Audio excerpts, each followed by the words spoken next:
Bismillahirrahmanirrahim.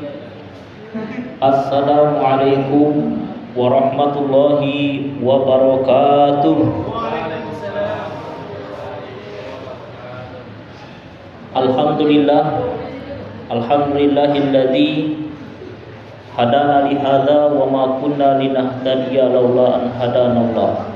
Nashhadu an la ilaha illallah wa nashhadu anna Muhammadan abduhu wa rasuluh alladzi la nabiyya wa la rasula ba'da, amma ba'du. Allahumma shalli wa sallim ala nabiyyina Muhammad sallallahu alaihi wasallam. Bapak Ibu hadirin dan hadirat yang dimuliakan Allah Subhanahu wa taala. Alhamdulillah, hari ini kita telah berada di bulan yang baru, tahun yang baru, bulan Muharram 1448 Hijriah. Dikatakan bahwasanya man kana yaumuhu khairan min amsihi fahuwa rabihun, wa man kana yaumuhu mithla amsihi fahuwa maghbunun, wa man kana yaumuhu syarran min amsihi fahuwa mal'unun. Barang siapa yang hari ini lebih baik dari hari kemarin, maka ia termasuk orang-orang yang beruntung. Dan barang siapa yang hari ini sama seperti hari kemarin, maka ia termasuk orang-orang yang merugi. Dan barang siapa yang hari ini lebih buruk dari hari kemarin, maka ia termasuk orang-orang yang celaka. Na'udzubillah, tsumma na'udzubillah. Maka dari itu Bapak Ibu jamaah yang dimuliakan Allah Subhanahu wa taala, kita sama-sama berharap kiranya di tahun baru Hijriah ini akan menjadi tahun yang lebih baik dari tahun kemarin. Amin ya rabbal alamin. Bapak Ibu hadirin dan hadirat yang dimuliakan Allah Subhanahu wa taala. Alhamdulillah kita memasuki pertemuan untuk kajian literasi Islami kampus yang ke-23. Hari ini insyaallah kita akan membahas tentang najis. Faslun wa kullu ma'i'in kharaja minnas sabilaini najisun illal maniyya. Fasl, setiap benda cair yang keluar dari dua jalan, qubul dan dubur, hukumnya najis kecuali air mani. Sampai di sini nyambung Bapak Ibu? Siap. Wa ghuslu jami'il abwali wal arwasi wajibun illa baul as-sabiyyi alladhi lam ya'kuli at-ta'ama fa innahu yadhuru birashil ma'i alaihi. Mencuci apapun yang terkena semua jenis air kencing dan kotoran hukumnya wajib kecuali air kencing bayi laki-laki yang belum makan makanan selain ASI. Untuk membersihkannya cukup dengan memercikkan air, yakni meratakan air tanpa perlu digosok ke area yang terkena najis. Jadi Bapak Ibu jamaah yang dimuliakan Allah Subhanahu wa taala, kita telah mengetahui segala sesuatu yang keluar dari kubul dan dubur, buang air kecil, air besar dan sejenisnya, itu semuanya najis. Najis itu ada 3 tingkatan, ya. Kecuali tadi air mani. Ada tingkatan najis, najis mukhaffafah, najis ringan. Yang kedua najis mutawassithah, najis sedang. Dan yang ketiga najis mughalazah, najis berat. Najis mukhaffafah itulah dia hanya dari air pipis bayi laki-laki yang belum makan apapun kecuali ASI ibunya. Ada yang mengatakan juga batasan maksimal usianya adalah 2 tahun.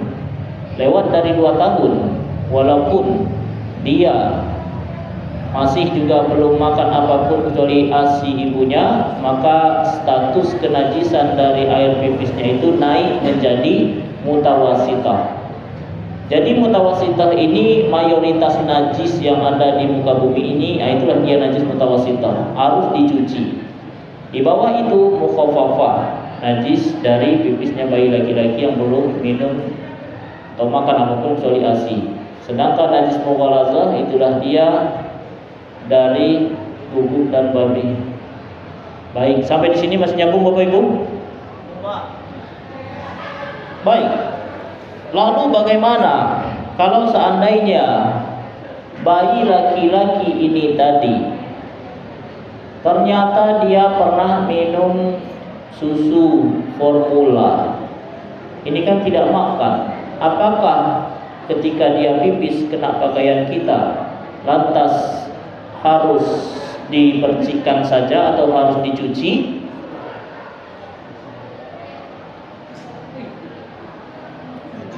Cuci. Ya, betul. Jadi walaupun dia namanya juga susu, tapi bukan air susu ibu. Karena susu formula ini sudah mengandung susu yang berbeda. Susu sapi atau mungkin susu beruang. Susu beruang ini jadi anak beruang nanti. Beruang banyak uangnya, ya. Jadi yang dikatakan di sini adalah khusus ASI. Kalau seandainya dia susu juga tapi bukan ASI, maka dia tidak bisa lagi statusnya najis ringan.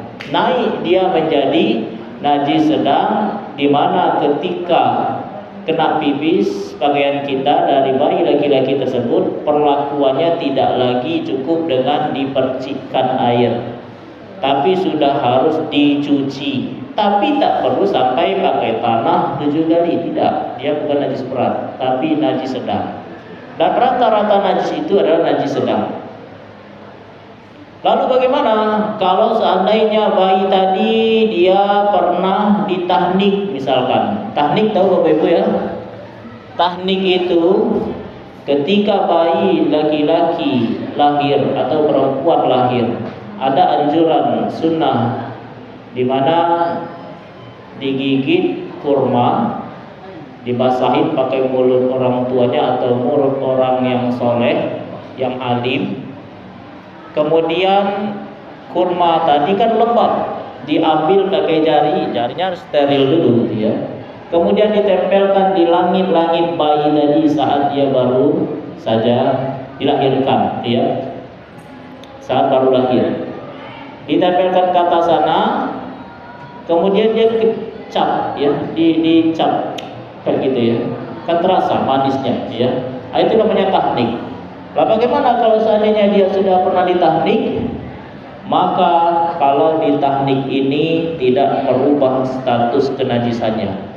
Kenapa? Karena tahnik ini bukan dikhususkan untuk makannya. Nah itu ya. Termasuk juga kalau seandainya di usia 1 tahun ternyata dia diimunisasi misalkan. Imunisasi macam-macam, ada rotavirus dan lain sebagainya, ada yang lewat suntikan, ada yang lewat drop air lewat mulut. Bagaimana itu? Apakah juga merubah status kenajisan pipis dari bayi laki-laki tadi? Tetap tidak merubah. Kenapa? Karena itu tujuannya litadwiyah, untuk mengobati, ya, untuk obat, bukan untuk dikonsumsi harian. Adakah batasan maksimal berapa kali dia minum obat sampai dia bisa merubah status kenajisannya? Tidak.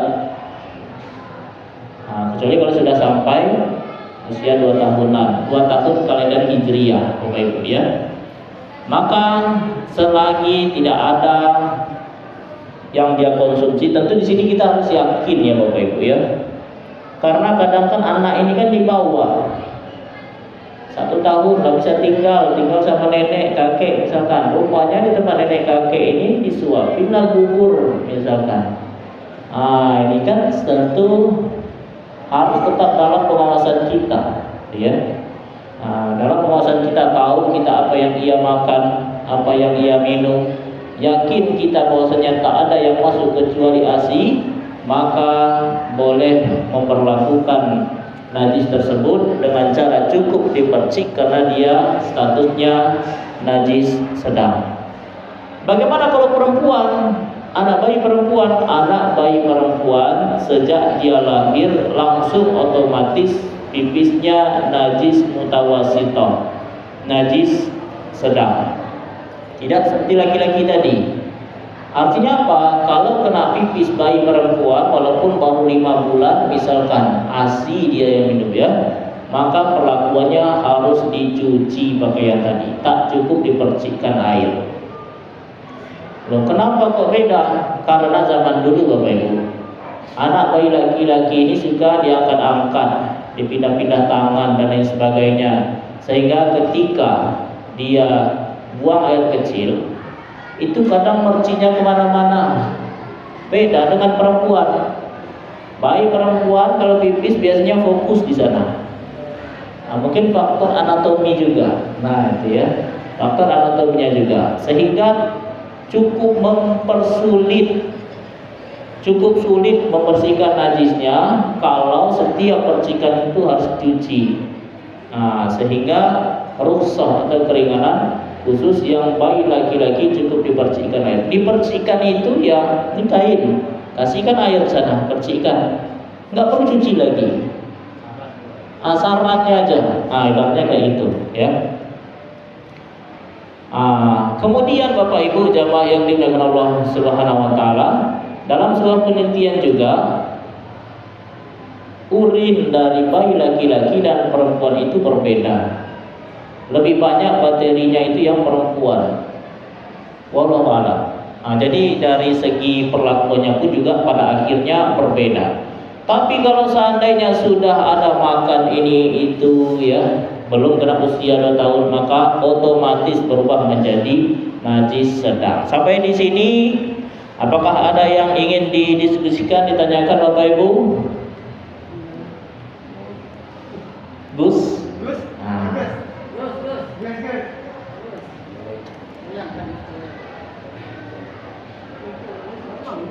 Baik, itu part kedua. Kemudian bagian yang ketiga dari najis ini, wala yunfa'an syai'in minan najasat illal yasira minad dammi wal qayhi wa ma la nafsa lahu sa'ilatun iza waqa'a fil ina'i wa mata fihi fa innahu la yunajjisuhu. Tidak ada najis yang dimaafkan kecuali sedikit darah dan nanah. Begitu pula hewan yang darahnya tidak mengalir seperti lalat, jika jatuh ke dalam bejana berisi cairan dan mati di dalamnya, maka ia tidak membuat cairan itu menjadi najis. Nah, ini Bapak Ibu ya. Jadi tidak ada najis yang dimaafkan kecuali sedikit darah dan nanah. Contohnya apa? Seperti jerawat Bapak Ibu. Bapak Ibu waktu muda dulu ada jerawat ya. Jangankan muda, sekarang kadang-kadang masih ada juga. Nah ya, masih proses puberitas, macam-macam ya. Jadi ada juga yang tetap ada jerawat dan lain sebagainya. Itu kalau kita tekan pecah, meletus. Nah, apalagi kalau sudah masak. Kalau belum masak, merah dia, bengkak ya. Nah, maka itu contoh dari najis yang dimaafkan. Kadang yang keluar itu juga bukan hanya nanah, tapi juga darah. Ya, dia sepaket, darah, nanah itu juga masuk kategori najis. Maka kalau seandainya dia keluar di saat kita sholat misalkan ya, maka insya Allah ma'fu anhu, karena dia sangat sedikit dan sulit dihindari. Selagi kita sudah berusaha, nah itu ya, sudah berusaha membersihkannya sebelum sholat ya, sudah yakin gitu ya, berwudu kita tiba-tiba ada keluar sedikit, maka itu ma'fu anhu, dimaafkan. Lain halnya kalau seandainya jerawatnya itu parah ya, sampai mengalir-ngalir, bisul kadang ya, apalagi bisunya di kening. Nah, asal sujud pecah dia. Nah, kan najis jadinya. Tak boleh dulu, sabar dulu ya. Apakah jadi tidak sholat? Tidak juga ya. Tetap ada usaha sampai mentok hampir habis waktu misalkan ya. Enggak juga berarti maka ditutup pakai perban atau kapas dan sebagainya. Sholatlah ya. Kalaupun keluar ketika sholat, insya Allah dimaafkan. Nah, jadi bukan berarti ada jerawat ya Allah gratis sholat 1 minggu ini, enggak ya. Jadi tetap lanjut. Pun begitu juga Bapak Ibu ya. Kalau seandainya ada hewan binatang ya yang darahnya tidak mengalir, contohnya apa? Seperti lalat tadi ya, nyamuk juga bisa. Nyamuk ini kadang kalau perutnya lagi besar dipukul darah juga berat. Tapi itu bukan darah nyamuk ya, darah kita ya. Jadi aslinya nyamuk itu kan tidak mengalir darahnya ya. Itu juga dimaafkan. Kalau sholat kan nyamuk dipukul, nanti diusir saja. Kalau dipukul apalagi sampai muncrat, dah. Kalau kita yang posisi dia baru belum ada nggak masalah insya Allah. Bahkan hal-hal yang memungkinkan membuat kita tidak khusyuk dalam sholat itu diperbolehkan saja, asalkan jangan lebih dari 3 gerakan secara konstan gitu. Nggak boleh berhenti. Kalau seandainya tak fokus kita cari tempat lain atau hidupkan nyamuk dulu, bakar dulu ya. Jangan sampai gara-gara nyamuk ya membuat sholat kita tidak fokus lagi, tidak khusyuk. Sedangkan al-khusyu'u ruhus sholat. Khusyuk itu adalah ruhnya sholat.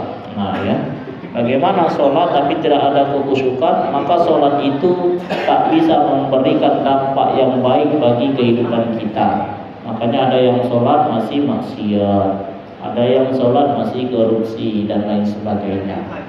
Kenapa? Sholatnya tak ada khusyuk, tak ada ruhnya. Wallahu a'lam. Baik, ada lagi Bapak Ibu?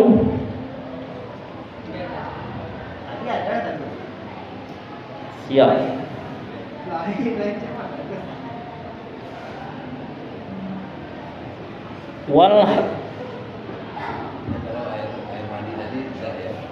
Air mani tidak. itu wajib dibersihkan. Tapi kalau iya ada di zaman Nabi Rasulullah lah. Iya. Kan mungkin hadis kita baca ketika Nabi Muhammad sholat, kita malam tadi mereka sudah mengingat ternyata ada di kain sarungnya itu dan nempel. Nah, gimana itu tangannya itu punya. Baik. Nah, di satu tidak mungkin dijawab lagi oleh istri Aisyah cukup di gesek atau Dikering. Nah, itu ya. Nah, itu juga Ya, memang macam itu. Ya. Asalkan yakin kita memang itu betul-betul mandi. Kalau sudah bercampur mazi, wadi dan sebagainya, maka sebaiknya dicuci. Cuman kalau yakin memang titik itu, ingat betul ini pasti itu, ya, tak akan meleset. Besok kita lihat bekas dia, maka cukup dikeri, langsung pakai sholat tak masalah. Karena apa? Statusnya suci. Cuman kan tak enak dilihat kawan ya. Ya Allah, apa tuh sarung? Kayak bersin hacim, kena ingus misalkan ya. Boleh dipakai sholat tapi tak enak dilihat kawan. Apa itu kotor belum cuci ya kan? Boleh saja. Macam sedih mulai ya boleh lah. Nama sulit, cuman tolong ya dipakum dikit atau apa ya. Merusak konsentrasi gitu ya. Jadi yakinkan betul-betul dia sudah bersih, itu lebih utama. Wal hayawan wal hayawanu kulluhu tahirun illal kalba wal khinzira wa ma tawallada minhuma aw min ahadihima. Semua hewan hukumnya suci kecuali anjing, babi, dan hewan apapun yang lahir dari keduanya atau dari salah satunya. Jadi hewan itu suci Bapak Ibu, kecuali bubuk dan bab satu. Kalau seandainya anjing ini menikah, menikah dengan kambing misalkan ya, karena dicari-cari di komplek itu tak ada kawan sejenisnya, yang ada kambing tetangga aja. Tiba-tiba terjadilah hubungan yang tidak terlarang itu. Tidak diinginkan ya. Apa berarti 9 bulan ya? 6 bulan kambing lahir. Kenapa mirip bubuk ini? Maka anak dari hubungan anjing dan kambing tadi juga statusnya hadas besar kalau kena najisnya. Ya. Dagingnya juga haram karena ada investasi yang kurang tepat di sana.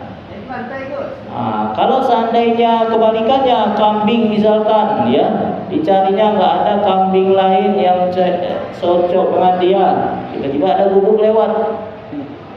Ini kebalikannya, lahirlah dari si bubuk tadi mirip kambing. Bagaimana? Bolehkah untuk akikah dan sebagainya? Sama saja, najis juga. Karena apa? Karena ada komponen yang berbeda, tidak murni kambing secara utuhnya. Sampai di sini masih nyambung Bapak Ibu? Alhamdulillah. Kalau nyambung ya. Oh iya. Baik.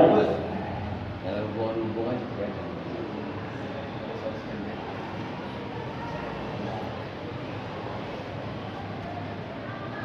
3 menit lagi. Wal maitatu kulluha najisatun. Najisatun illa samak wal jarad wal adami. Semua bangkai hukumnya najis kecuali ikan, belalang dan jenazah manusia. Tapi jenazah manusia walaupun bukan najis jangan pula dimakan ya. Ingat kita cerita zaman dulu ya. Jadi ikan ya, ikan ini habitatnya memang di laut ya, atau di sungai, di kolam dan sebagainya. Kalau dia jadi bangkai gimana? Bolehkah kita memakannya? Boleh ya. Tuhuru ma'uhu wa hillu maitatuhu. Air laut itu suci airnya dan halal bangkainya. Jadi selagi dia memang habitatnya di laut ya, maka diperbolehkan ikan ya. Termasuk juga kalau seandainya dia ikan sungai ya dan sejenisnya. Pun begitu juga jarad, belalang ya. Belalang ini enak juga kalau digoreng di osreng itu. Mungkin ada yang pernah coba. Gus Henry, kami pernah dulu mencicip belalang crispy ya. Itu ada kawan dia dapat paket dari Niger. Kebetulan kawan bulan sama-sama suka komputer kan. Paket, saya berkunjung ke ruangannya, dikasihnya, enak rasanya. Cuman memang bentuknya kayak belalang ya, enak, asik. Cuman kan ya belalang kunyit kalau kita bahasanya. Enggak semuanya juga, karena belalang ada yang aneh-aneh bentuknya. Belalang kunyit yang enak itu. Coba lah kalau bakar enak kalau kunyit. Bakar enak. Kasih kecap dikit lah. Coba. Iya. Cuma kan agak susah dari kan, macam kuaci.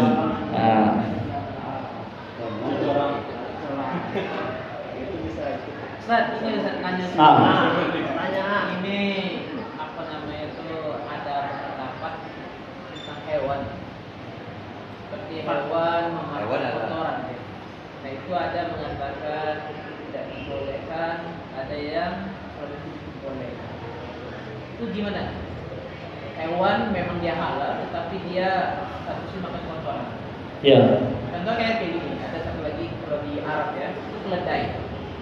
Pernah saya baca itu tidak dibolehkan karena dia suka makan kotoran dan sebagainya. Kalau di Indonesia sepertinya maaf ya kayak lele, ikan nila masuk penting. Ikan yang lain lah. Ya. Itu gimana? Baik. Ini rasanya pertemuan sebelumnya pernah kita coba singgung ya.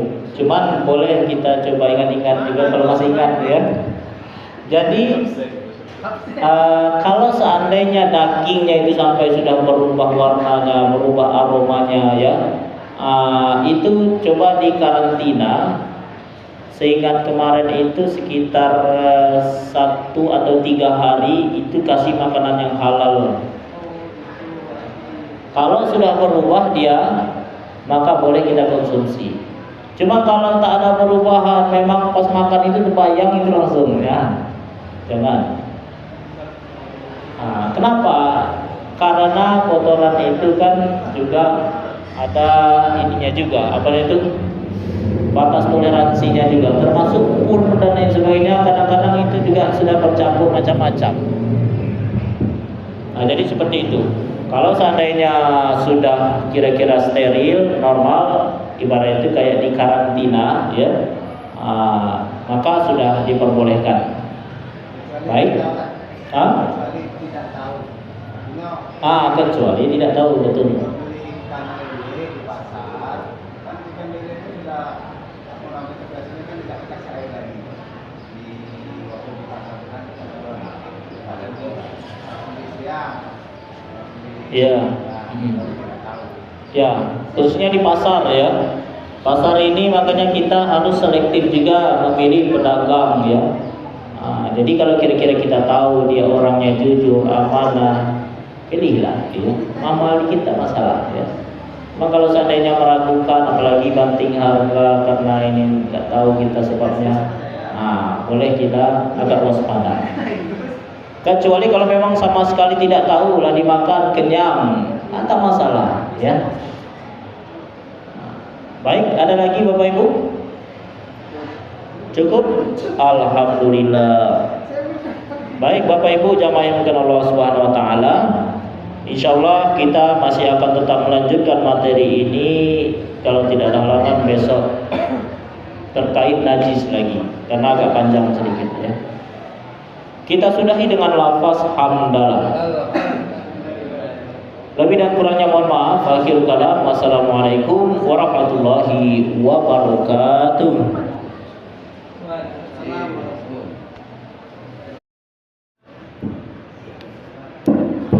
Bismillahirrahmanirrahim. Assalamualaikum warahmatullahi wabarakatuh. Alhamdulillahilladzi hadana li hadza wa ma kunna linahtadiya laula an hadana Allah. Asyhadu an la ilaha illallah wa nashhadu anna Muhammadan abduhu wa rasuluh alladzi la nabiyya wa la rasula ba'dah, amma ba'du. Allahumma shalli wa sallim ala nabiyyina Muhammad sallallahu alaihi wasallam. Bapak Ibu hadirin dan hadirat yang dimuliakan Allah, alhamdulillah dipertemukan kembali kita dalam keadaan sehat walafiat, tak kurang satu apapun. Hari ini kita akan melanjutkan materi kita terkait najis.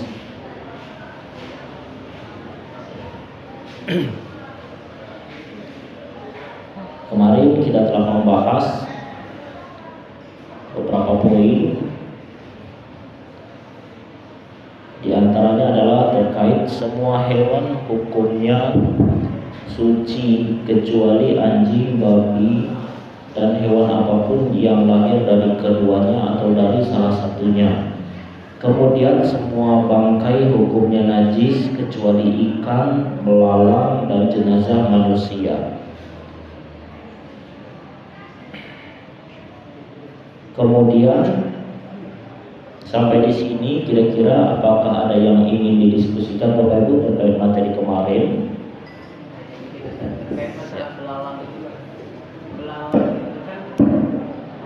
kadang bau juga itu kalau dia jatuh dan bangkainya itu juga bau.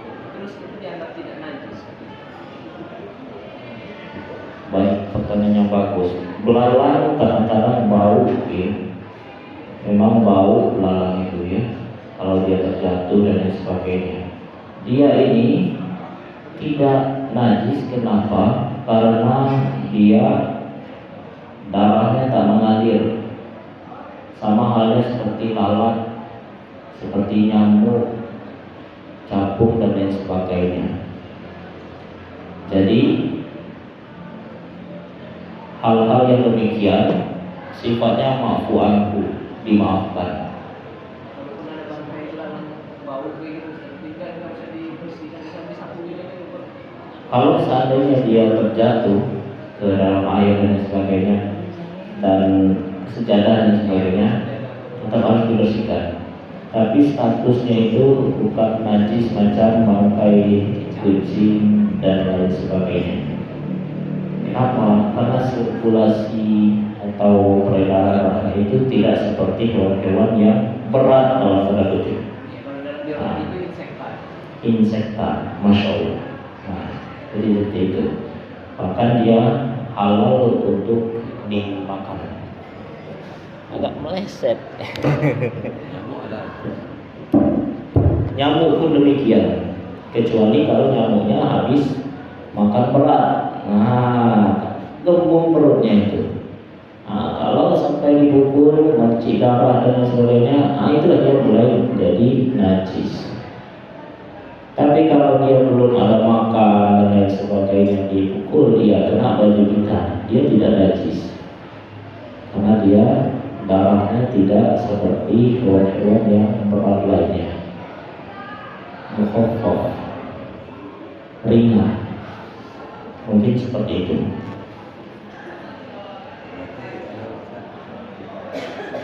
Darah. Ini ada nyamuk tadi kan. Kecil. Baju bukan kecil. Itu darah. Kecil manusia. Darah kedoi kok. Ya,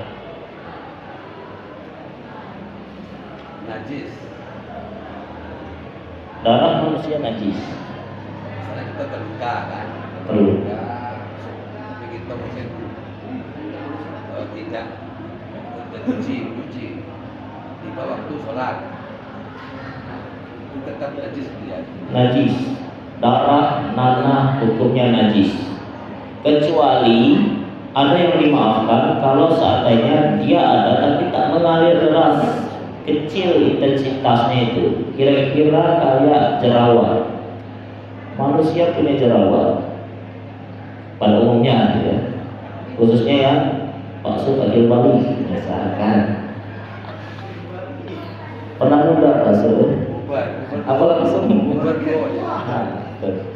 Jadi ketika kita di wajah kita punya jerawat, ditekan, berdarah, kemudian kita bawa sholat, sudah berusaha kita membersihkannya, tiba-tiba mengalir sedikit sekali, maka itu dimaafkan.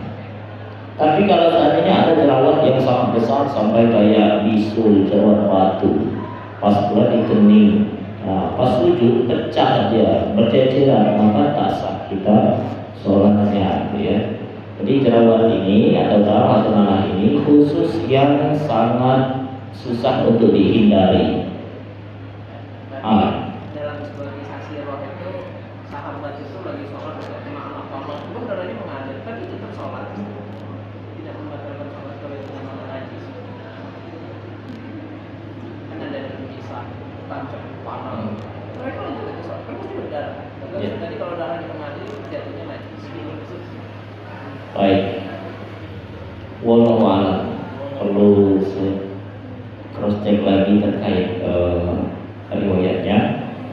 Jadi memang ada khususiat dalam hal peperangan, termasuk pakai sepatu, termasuk pakai saternya itu dari pedang.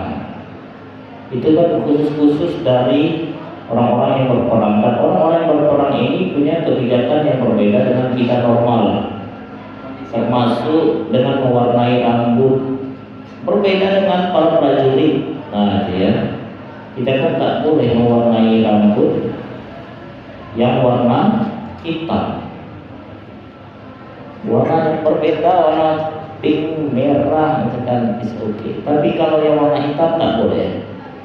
Tapi ada di zaman dulu orang-orang itu, para pejuangnya itu sudah sepuh, rambutnya putih-putih. Diperbolehkan pakai warna hitam biar apa? Biar dari jauh itu musuh itu cemas. Oh, ini para pemuda ini, gitu ya. Agak cemas ya. Tapi kalau putih-putih ya, ini expired ini, berani dia.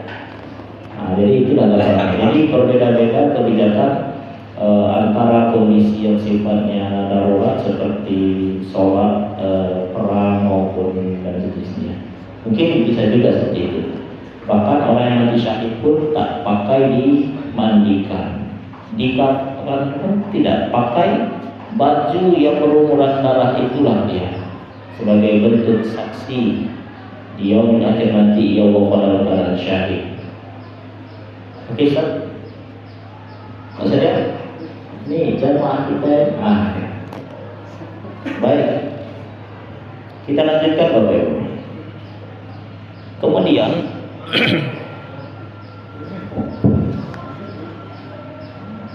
wa yusalul ina'u min wulughil qalbi wal khinziri sab'a marratin ihdahunna biturabi wa yusalu min sairil najasat marratan ta'ti alaihi wa salasatu afdalun. Bejana yang terkena jilatan anjing dan babi harus dicuci sebanyak 7 kali. Salah satunya dicampur dengan debu tanah. Adapun untuk najis-najis lainnya cukup dicuci sekali hingga najisnya hilang. Namun mencucinya 3 kali lebih baik. Jadi Bapak Ibu jemaah yang dimuliakan Allah Subhanahu wa taala,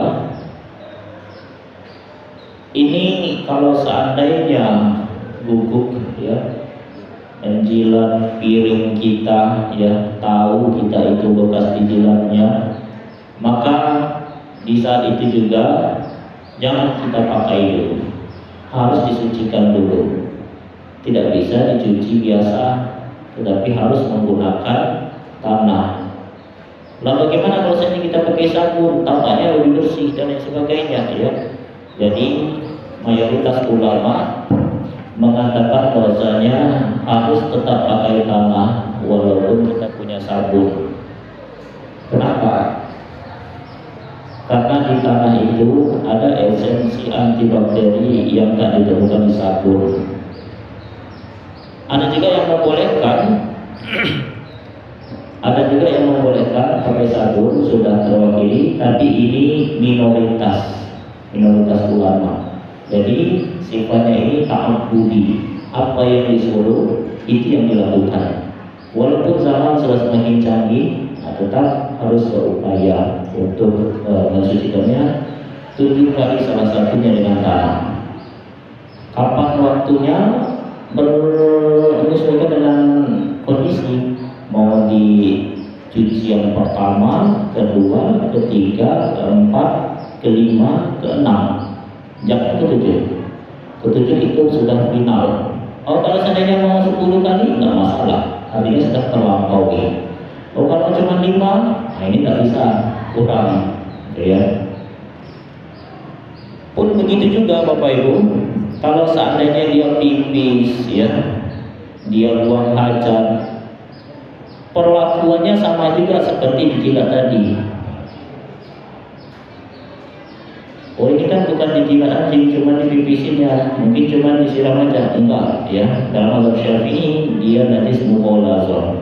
Pun begitu juga Bapak Ibu, kalau seandainya kena kulitnya basah, entah kena hujan, entah keringat dan sebagainya, dan kita tersenggol dia, ya, atau kena dia, maka harus dilakukan juga sebanyak 7 kali, salah satunya dengan tanah. Tapi kalau seandainya kulit kita dan kulit dia itu sama-sama kering, maka tak berpindah status najis tersebut. Baik, sampai di sini masih nyambung Bapak Ibu? Ya. Lain halnya kalau kotoran yang pada umumnya bejana kan beda ya. Kalau seperti kulit kita atau pakaian kita juga sama. Juga sama. Baju kulit kita khususnya, iya. Siap. Pun begitu juga kalau seandainya mungkin kita ada tetangga dan lain sebagainya, atau gulungnya kebakaran, terbakar dia, terkurung, tiba-tiba rumahnya kebakaran, kena asap mengumpul, kena baju kita yang lagi dijemur. Nah, itu ya. Gimana caranya ini? Apakah harus ini? Jadi dia kondisi. Kalau seandainya aromanya itu sangat pekat, maka perlu dibasuh. Cuman kalau seandainya tidak, tak perlu, langsung pakai aja. Bahkan kena asapnya, nggak masalah. Karena dalam hadis itu bejana terus ya kata. Bejana, ina. Kenapa? Karena ina ini dia biasanya ditaruh kadang agak sembarangan.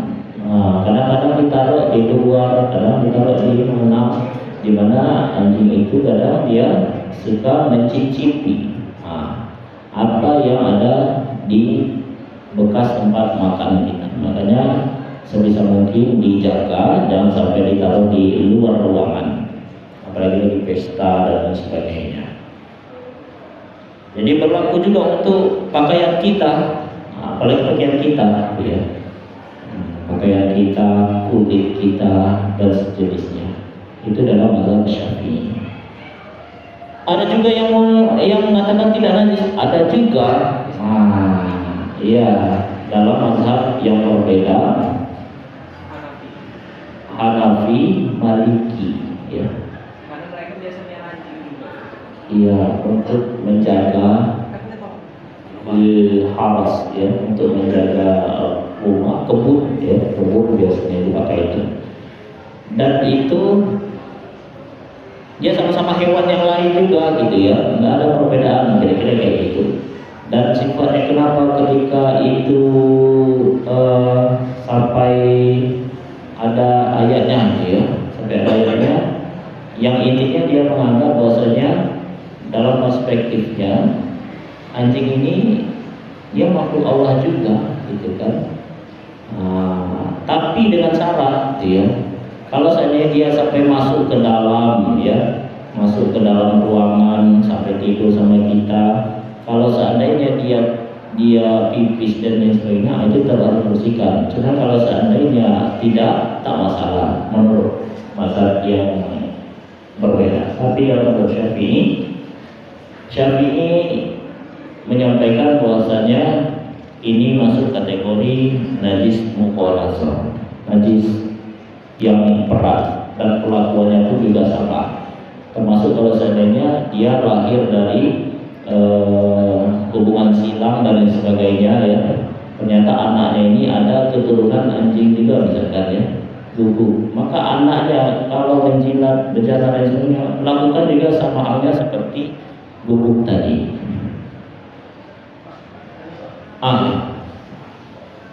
Ini Pak, ada pernah membaca kan? Katanya yang najis tadi kan Pak, kalau serigala itu kitanya najis tidak Pak? Kalau serigala, kemudian kalau hiena yang kalau nanti kan makan pantai. Kadang saya tengok, ya ada yang mengatakan najis, tidak ada, tapi kan dia makan pakaian. Baik. Kalau yang spesifik, bahwasanya yang berstatus najis mukhalazah ini hanya anjing dan babi. Hiena dan sejenisnya, walaupun dia termasuk hewan buas, tidak sama dengan anjing dan babi, karena memang dari sananya sifatnya tauqifi. Sudah kayak gitu, itu ya. Tapi tetap kotoran-kotorannya tidak najis, gitu ya. Kalau hiena, pipis, jadi waspada. Ini hari Jumat besok. Iya Pak, tapi nggak najis Pak. Tapi perlakuannya tentu berbeda dari segi untuk dikonsumsi. Itu lain lagi, gitu ya. Karena hewan buas dan harim dan sebagainya. Ada satu kasus di kampung mana dulu, anjing masuk masjid. Nah, gimana tuh solusinya? Anjing tuh udah sampai melingkar, duduk, tidur di masjid. Gimana? Baik, anjing masuk masjid. Jadi kalau anjing masuk, mungkin menemukan kedamaian. Lihat kondisi anjingnya. Kalau seandainya anjingnya basah, maka harus dicuci. Cuci seluruhnya, pakai tanah juga. Jadi termasuk kalau di lantai, di dinding, pakai tanah juga 7 kali. Salah satunya dengan tanah. Jadi bukan hanya bejana kulit kita pakai dia, tapi kalau dia di lantai pun kalau dia basah, maka harus dicuci seperti itu. Jadi bukan cukup dipel saja, tidak cukup. Kecuali kalau seandainya dia yakin kita lihat dia kering, maka cukup dibersihkan biasa saja. Pokoknya dia itu bisa berpindah najis itu kalau air, cairan, ya, cairan entah keringat, entah basah kulitnya, entah pipisnya, entah kotorannya, entah air liurnya dan sejenisnya. Kalau tak ada, maka sifat kenajisan itu tak berpindah secara otomatis. Baik, ya. Kemudian wa idza takhallalatil khamru bi nafsiha tahurat wa in khullilat bi tarhi syai'in fiha lam tathur. Jika khamar, minuman keras, ya, berubah menjadi cuka dengan sendirinya, maka ia menjadi suci. Tetapi jika ia dirubah menjadi cuka dengan cara memasukkan sesuatu ke dalamnya, maka ia tidak menjadi suci. Jadi ini berkaitan dengan minuman keras atau hal-hal yang sifatnya memabukkan. Ma'askar qaliluhu ma'askar kathiruhu ba'qaliluhu haram. Nah itu ya kaidahnya. Apa-apa yang membuat mabuk dalam jumlah yang besar, maka dalam jumlah yang kecil pun dia tetap haram. Nah jadi seperti itu. Maka dalam hal ini Bapak Ibu, kalau seandainya ada komponen-komponen sejenis, ya, yang bisa mendatangkan mabuk, ya, yang bisa menghilangkan akal sehat, kalau tujuannya bukan untuk mabuk-mabukan, nah, seperti apa? Seperti tapai, misalkan, dan raginya itu, ya, kan difermentasi dan sebagainya. Jadi ini ada beberapa pendapat. Salah satu pendapat yang bisa kita pegang, dia tetap halal. Kenapa? Karena orang buat apa itu bukan untuk mabuk-mabukan. Cuma kalau sudah over sampai berair, ya, sampai airnya itu sengaja dibuat untuk kayak cuma atau mabuk, tidak karena panas, kan? Nah itu baru mulai dia jadi haram. Kenapa? Karena komponen ini juga kita temukan di durian, di nangka yang sudah sangat matang, ya, itu bisa juga ada gas-gas dan lain sebagainya. Nah itulah analoginya kira-kira. Baik, sampai sini ada yang tanyakan Bapak Ibu? Cukup? Alhamdulillah. Selesai kita untuk najis. Insya Allah pada pertemuan selanjutnya kita akan membahas tentang jenis darah wanita. Baik, ada macam-macam soalnya. Tapi ini jamaahnya banyak cowok. Istri kami wanita. Iya, alhamdulillah. Baik, Bapak Ibu hadirin hadirat yang dimiliki Allah SWT, kita sudahi kegiatan kita ini dengan mengucapkan lafaz hamdalah. Lebih dan kurangnya mohon maaf. akhir kalam. Wassalamualaikum warahmatullahi wabarakatuh.